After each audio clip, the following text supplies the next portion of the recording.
New Jersey, as all of you know, went for President Obama in the presidential election a year ago. Typically votes largely for Democrats, not necessarily always, though. Will the voters this time oust the Democratic governor? Could there be voter backlash against the president, who's getting ready to speak in New Jersey for Corzine right now? Our senior political analyst, Gloria Borger, is here. Our CNN correspondent, Joe Johns, is here. Our chief national correspondent, John King, the anchor of CNN's State of the Union, is joining us. And the man who hopes to defeat Jon Corzine, Christie, the Republican challenger, is here as well. Mr. Christie, thanks very much for coming in. We all have some good questions for you, but how tough is it when the president of the United States, who's very popular in New Jersey, comes into your state at this moment to try to beat you? Well, listen, Wolf, it's a great day for New Jersey whenever the President of the United States comes here and our citizens get to see him. And so I think it's a great day for the state to have the President here. But here's one thing that people in the state of New Jersey know.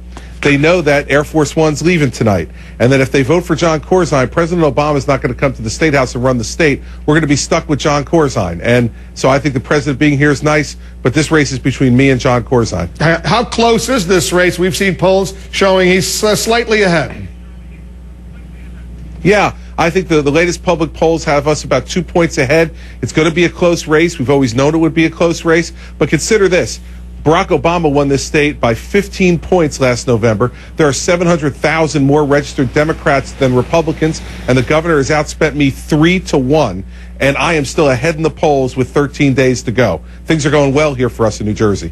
Mr. Christie, this is Gloria Borger here. You have been dogged by all kinds of ethics concerns that have been raised during this campaign, and now Senator Lautenberg of New Jersey is calling for an investigation into whether or not you used your office for political gain. Can you answer that charge right now here, that you didn't have someone in your office to whom you loaned $46,000 work on your behalf politically? It's absolutely false. Senator Lautenberg should spend more time trying to get federal money back to New Jersey, since we rank 50th in America in the return on our federal tax dollars, and less time playing politics in a gubernatorial election. There's no truth to any of that. My old office has an extraordinary record over the last 7 years and since I've left in fighting crime in New Jersey of all kinds. And this is just the kind of personal smear politics that the Corzine campaign has been playing ever since the primary was over. And we have broad shoulders, and we're used to it. Mr. Christie, it's Joe Johns. There is a certain coziness to the story and the way it's been written. My question to you is, while you were running that office, did you set up a firewall specifically saying that people like Michelle Brown, your friends and others, would not dabble in your campaign while they were working for the prosecutor's office? Well, listen, I wasn't campaigning while I was in the prosecutor's office. And so the fact of the matter is, after I left and I resigned as U.S. Attorney in December of 2008, I went off to decide what I wanted to do, decided I ran for governor, and the folks back there continued to do the work that they did, the very good work of prosecuting all kinds of cases in New Jersey.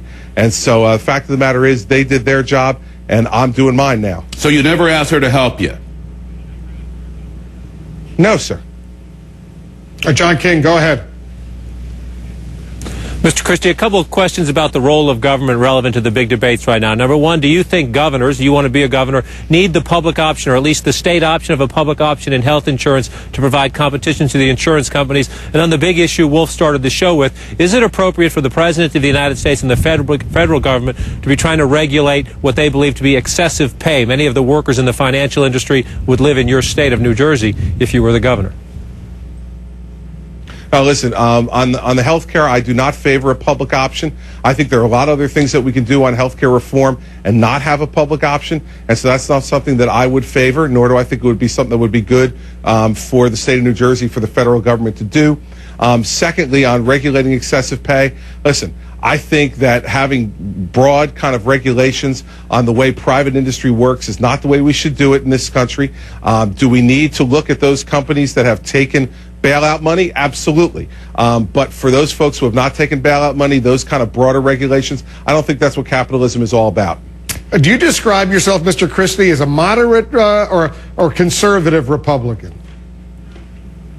Well, listen, those kind of labels, quite frankly, mean very little here in the state of New Jersey. I'm a Republican. I've talked about wanting to have smaller government, lower taxes, and I'll leave the labeling to the pundits. I'm somebody who absolutely believes in the core Republican principles of smaller government, lower taxes, and allowing entrepreneurial spirit in this state to grow so we can finally grow private sector jobs, because now we have the highest unemployment we've had in 33 years, and we're the highest in the region, higher than New York or Connecticut, higher than Pennsylvania or Delaware. New Jersey is in bad shape because of Jon Corzine's policies, and we need a change. And I want to play this ad. I know you've seen it. A lot of people in New Jersey have seen it from the Corzine campaign, Mr. Christie, because it suggests that you're overweight. And I'm gonna play the ad, and we'll talk about this. Christie threw his weight around as U.S. attorney and got off easy. If you didn't pay your taxes, ignored ethics laws, would you get away with it? Chris Christie. One set of rules for himself, another for everyone else. You saw the ad, I'm sure. Christie threw his weight around. Then they have a picture of you walking out of a car, clearly a few pounds overweight. But how do you respond to that kind of stuff? Well, listen, I'll let all of your audience in on a little secret, Wolf. I'm overweight, and I've struggled with my weight for the last 30 years, on and off. And that's the way it is. And so I think there's a lot of people out in New Jersey who have the same kind of struggles. And I think that kind of stuff is just beneath the office the governor holds. And the worst part of it is that he won't even admit that's what he's doing. You all just saw the ad. It's obvious what they're trying to do. But when confronted about it, the governor denies it and says that there's nothing meant by those ads. Listen, I think we should talk about the important issues of why New Jersey is 50th in terms of affordability and taxes in the country, why our unemployment is so high, why we have so little job creation in the state, worse than any state in the region. Those are the things we should be talking about. I'm willing to admit to the governor that I'm overweight, and we'll continue to try to work on it. Do you think President Obama is more or less of a political asset than he would have been for Jon Corzine, say, 6 months ago? Oh, geez, I don't know, Gloria. Yes, you that's do. The kind of thing polls go. No, listen, polls go up and down. Polls go up and down. I think there's a lot of people who have a great deal of respect for the president here in New Jersey. There's a lot of folks who disagree with some of the things he's doing and agree with others. In the end, this race is about me and Jon Corzine. It's great to have the president in New Jersey, as I said, and I'm sure the governor's glad to have him here too. But he's going to leave tonight, and when he leaves, it's going to be me and Jon Corzine. We're going to be the choices of who's going to be the next governor, and I think that's what people in New Jersey will really focus on. The President of the United States, by the way, Mr. Christie, he's getting ready to speak right now. I assume he's going to thank a lot of his supporters out there. Actually, he already is. Let's listen in, Mr. Christie. I want you to listen briefly to the President, and we'll get your reaction. The facts. Jon is running for re-election during a challenging time for New Jersey and for America.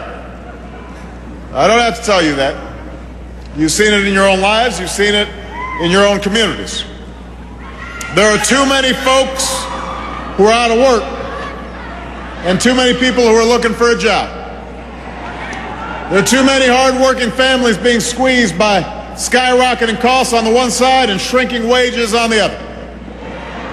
You got men and women who've worked hard all their lives, who've done the right thing all their lives, and now they're worried they won't be able to be the kinds of husbands and wives, mothers and fathers they'd hope to be because of economic factors beyond their control.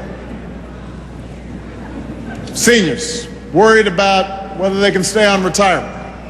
Young people worried about whether they're going to be able to afford a college education.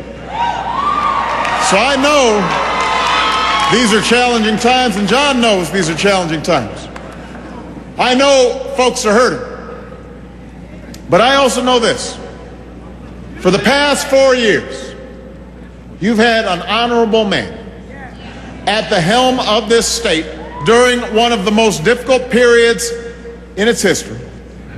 You've had a leader who's put the interests of hard-working New Jersey families ahead of the special interests. You've had a leader who's fought for what matters most to the people of New Jersey. That's the kind of governor that Jon Corzine's been.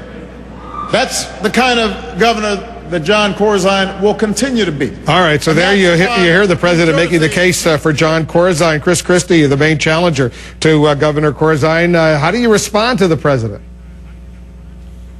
Well, listen, the president is right. These are awful times in New Jersey. We have the highest tax burden state in America. We have the highest unemployment in the region.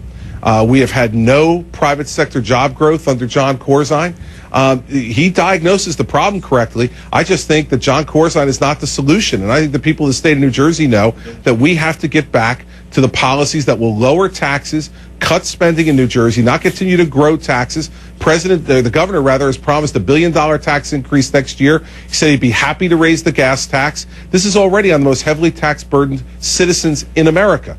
I just think the president diagnoses the problem correctly, but his prescription is wrong. Jon Corzine is not the guy you want for the next 4 years if you want New Jersey to get back on the right track.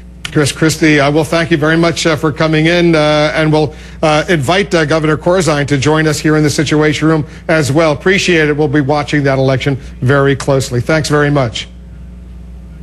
Wolf, thanks for the opportunity. Thanks to everyone else for your questions. Thank you.